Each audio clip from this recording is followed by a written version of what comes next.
Independência ou morte? Independência ou morte? Foi com essa frase danada que o nosso país começou. Mas era isso que merecíamos? Vamos conhecer toda a trajetória de Dom Pedro I e da independência e, claro, os 10 anos nefastos do primeiro reinado.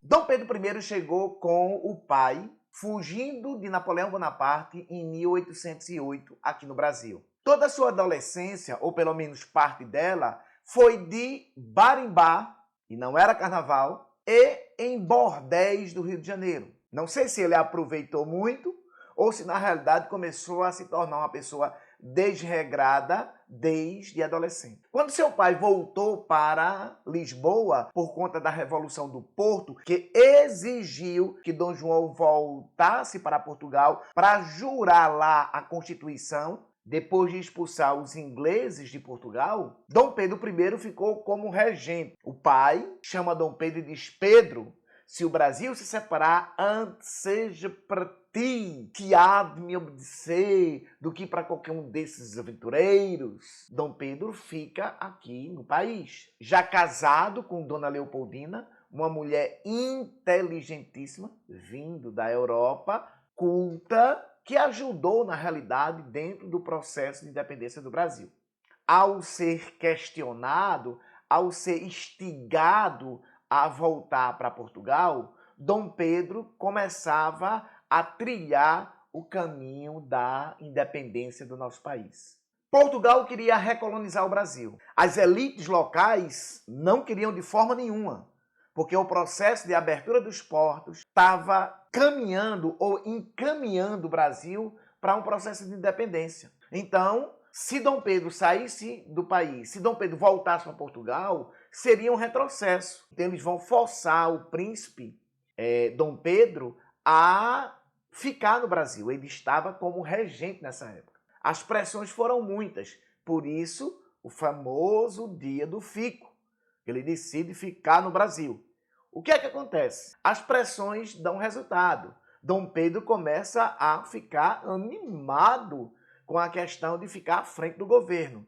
Instigado por José Bonifácio e pela esposa, viaja para São Paulo para buscar apoio, porque ele tinha que ter apoio, principalmente apoio financeiro para o processo de independência. No caminho, ele recebe 2 cartas dizendo que as tropas portuguesas estavam no Rio de Janeiro e iam para lá para buscá-lo. Estavam lá para levá-lo para Portugal à força, se preciso. Aí Dom Pedro se enfesa, volta para o Rio de Janeiro, e quando chega no Rio de Janeiro, as elites lá e as pessoas que gostavam de Pedro, que não eram poucas, já aclamaram Pedro imperador. Professor, tá faltando algo. Tá faltando algo? Mas o quê? Ah, você tá falando daquela coisa do 7 de setembro, não é? Aquela história de Dom Pedro lá no Riacho do Ipiranga. Pois bem, vou falar não. Sabe por quê? Porque aquilo ali é um quadro romântico de Pedro Américo, romantizando algo que não existiu. Esqueçam, aquele quadro foi só para romantizar a nossa independência. Aquele quadro foi pintado mais de 60 anos depois. Ele volta de São Paulo para o Rio de Janeiro. É aclamado imperador, mas aquela cena dantesca não existiu. Mas o Brasil vai ficar independente. Veja que lindo. Sem o povo saber. A independência do Brasil foi a única que não houve participação popular em toda a América. Ela foi de cima para baixo. A coisa começava de forma trouxinha. Vocês não acham, não? Após a independência, algumas regiões do Brasil não aceitam Dom Pedro como um governante. Claro que não existia ainda um exército no Brasil para ficar ao lado do imperador. Ele então pede dinheiro emprestado, já começava troncho, pede dinheiro emprestado à Inglaterra, convoca mercenários, paga os mercenários para eles irem nas regiões que não aceitaram o nome de Dom Pedro, como o Pará, o Piauí, o Maranhão. a Bahia, a Cisplatina, que mais tarde vai ser o Uruguai. Então, essas regiões não aceitam o nome de Dom Pedro. Ele manda tropas para lá. Essas tropas mercenárias vão lutar, inclusive, com alguns brasileiros. Uma das brasileiras que mais se destaca nesse momento é Maria Quitéria, grande personagem da história do Brasil, que vai lutar pela independência. Veja, ela vai lutar pela independência do Brasil, por Dom Pedro, porque quem não aceitou a independência foram os portugueses que moravam nessas regiões, ou nessas províncias que mais tarde vão receber o nome de estados. Ok? Então, logicamente, Dom Pedro vai se impor. Posteriormente, convoca uma Assembleia Nacional Constituinte. Era necessário agora que o país, recém-nascido, reconhecido já pelos Estados Unidos, tivesse uma Constituição. Os irmãos Andrada, comandados por José Bonifácio, eles vão estar à frente, né, do poder legislativo e vão começar o processo de criação da nossa primeira Constituição. É claro que Dom Pedro vai abrir a cerimônia e ele diz enfaticamente: faça uma Constituição digna do Brasil e de mim. Opa, tem um recado aí, não tem, professor? Tem. Faça uma Constituição que eu gosto, ou então eu boto todo mundo para correr. Mas não é que os deputados tentaram fazer uma Constituição onde o poder legislativo era mais forte do que o executivo. E olhe, nós não tínhamos nenhum político de Alagoas lá nesse momento. Não da forma que a gente tem hoje. Compreenderam, não é? É claro que Dom Pedro não aceitou a Constituição, que ficou conhecida como Constituição da Mandioca, porque só votaria quem tivesse plantação e terras. A Constituição iria tirar qualquer possibilidade dos portugueses participarem dos pleitos políticos do Brasil, pelo menos no poder legislativo. Dom Pedro não aceita, fecha a Assembleia, prende os deputados, joga José Bonifácio para fora do país e diz: vou fazer uma Constituição digna do Brasil. E dele, claro. E ele faz.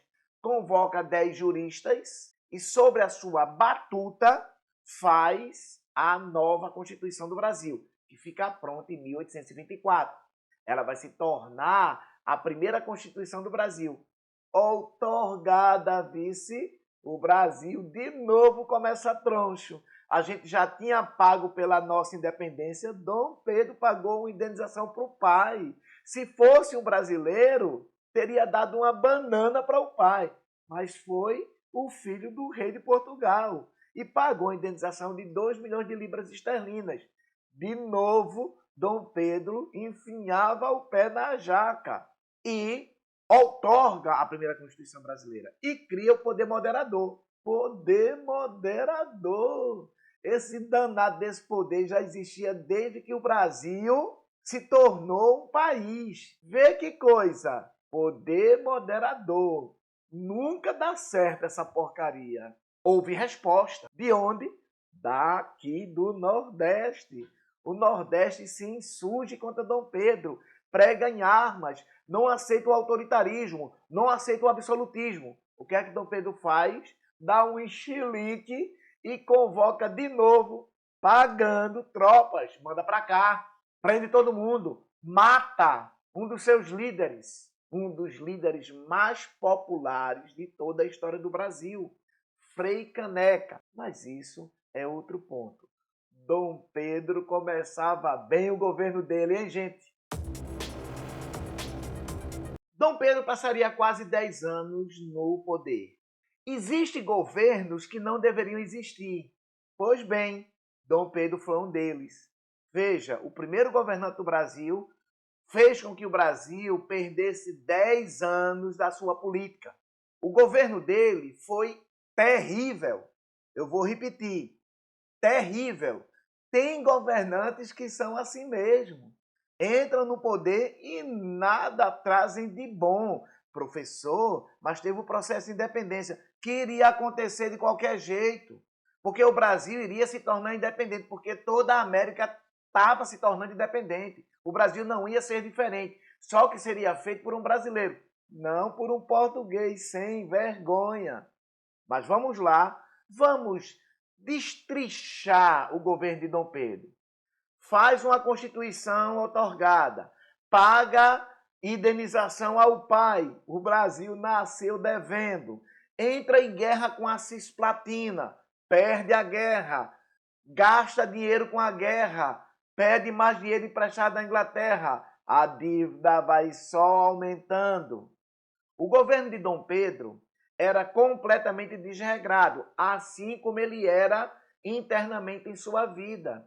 Não que ele poderia até ser um cara tronchinho das ideias, ter uma vida desregrada, ele chegou a colocar a amante para morar junto da esposa. Como assim, professor? Palácio de Petrópolis. A famosa Marquesa de Santos chegou a morar numa ala do palácio, como dama de honra de Dona Leopoldina. E Dona Leopoldina na outra ala. Ele não precisava nem sair de casa para trair a esposa. Miserável. Mas vamos deixar de lado a vida pessoal de Dom Pedro e vamos nos deter à questão política. Ele vivia às turras com o parlamento.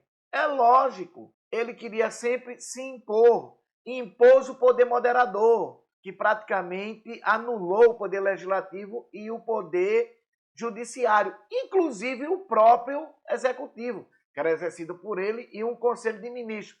Mas para que serviu o conselho de ministros se ele tinha todas as decisões nas mãos? Era só para consultar? Eu faço isso? Não, vou fazer assim mesmo. Eu faço isso? Não, vou fazer assim mesmo. Então, Dom Pedro foi um péssimo governante para o Brasil. Além disso, além de toda essa questão, ainda existia outros pormenores. A questão de Portugal, por conta da sucessão do trono. A questão da própria Guerra da Cisplatina, que era uma parte que não deveria pertencer ao Brasil. E ele vai entrar em guerra e vai perder a Guerra da Cisplatina. Então, nada de bom acontece no Brasil no período de Dom Pedro. Infelizmente, gente, tem governante que é assim mesmo, não é? A gente conhece bem essa história. Vivia sobre constante efeito de álcool. Tenho nada contra a gente que bebe, mas o cara deve ser, no mínimo, coerente. Ele era pior do que Boris Yeltsin, vocês lembram? Então, complicado. Era um devasso em termos familiares. Não que naquela época existisse a ideia de Deus, pátria e família, não sabe? Mas, no mínimo, a pessoa tem que manter o bom senso, respeitar a esposa, respeitar os filhos. Não era o caso de Dom Pedro. Vou repetir, tem nada contra o político que não é assim tão regrado, apesar de que eu acho que família é uma questão de exemplo. O político deve dar exemplos. E Dom Pedro era bebum e degenerado. Dois exemplos que fosse hoje estava lascado, não era não? Com as redes sociais em cima dele, Deus, pátria e família. Mas vamos falar sério. Dom Pedro, na realidade, além de desregrado, devia às turras a questão da Inglaterra.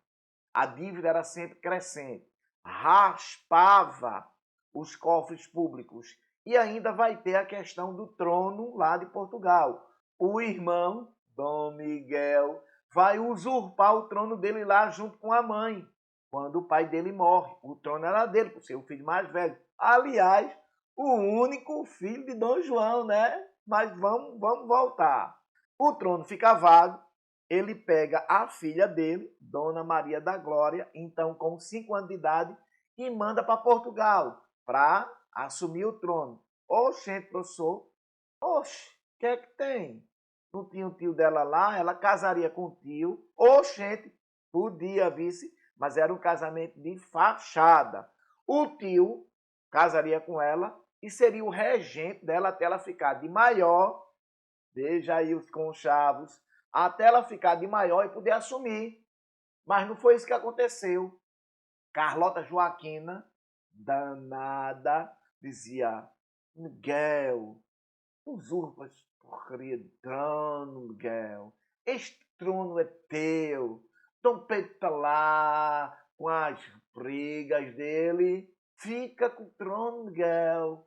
Fica com o trono, Miguel. E aí, Miguel manda Dona Maria da Glória de volta para o Brasil e toma o trono. Dom Pedro fica muito irritado. E aí começa a contratar mercenários com o dinheiro do Brasil. Ele pegava o dinheiro aqui do Banco do Brasil e enviava para a Europa para pagar os mercenários. Danado Dom Pedro queria os dois. E aí a elite brasileira pensou o seguinte: se Dom Pedro, que é imperador do Brasil, se tornar rei de Portugal, a gente se lasca, porque Dom Pedro vai juntar os dois reinos. E quem perdia nessa história? O Brasil. E aí começou a forçar a barra para Dom Pedro ir embora. Ele não tinha mais elementos para ficar aqui. E é aí que começa o fim do governo de Pedro I. Sinceramente, ideia adorável, não é mesmo? Os problemas de Dom Pedro vão se avolumar. No lado pessoal, Marquesa de Santos nos calcanhares. Questão econômica, dívida com a Inglaterra. Questões políticas, a questão com as elites. Até porque Dom Pedro, ele queria de todo jeito se impor e as elites tentavam de todo jeito tirar um pouco do poder dele. Ele então, inclusive, vai fazer um gabinete só com brasileiros. Veja que legal! Só que os brasileiros tentaram diminuir o poder dele. Aí ele tira esse gabinete e vai colocar um gabinete só com portugueses. Quem foi que disse que os brasileiros aceitaram? As elites disseram: não, Dom Pedro, pode não, só com português, tu é doido. Vai não. E ele vai impor e diz: eu vou ficar com esse gabinete. E as elites dizem: Dom Pedro, vai não, Dom Pedro, vai de jeito nenhum. E aí, no impasse, ele resolve então renunciar. Deixa aqui o seu filho, Dom Pedro de Alcântara, ou Pedro II, e vai voltar para Portugal para lutar pelo trono lá de Portugal contra o irmão. Inclusive ganha, sai vitorioso. Mas em 1834 encontra o único mal irremediável, porque tudo que é vivo morre. Dom Pedro morria no Palácio de Queluz. De que, segundo as questões oficiais, a história oficial diz que ele morreu de uma trincada aqui atrás nas costelas. Mentira! Morreu de cirrose hepática. Morre de tanto tomar cachaça. Mas extraoficialmente. Oficialmente, Dom Pedro morreu por problemas pulmonares. Ok. A história oficial é oficial. Mas morreu de cirrose hepática. E deixava, obviamente, um legado nefasto do primeiro reinado.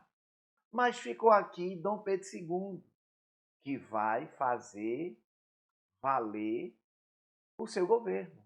Vai assumir com 14 anos de idade. Mas isso é uma outra história. Dom Pedro terminava o seu mandato. Volta para Portugal.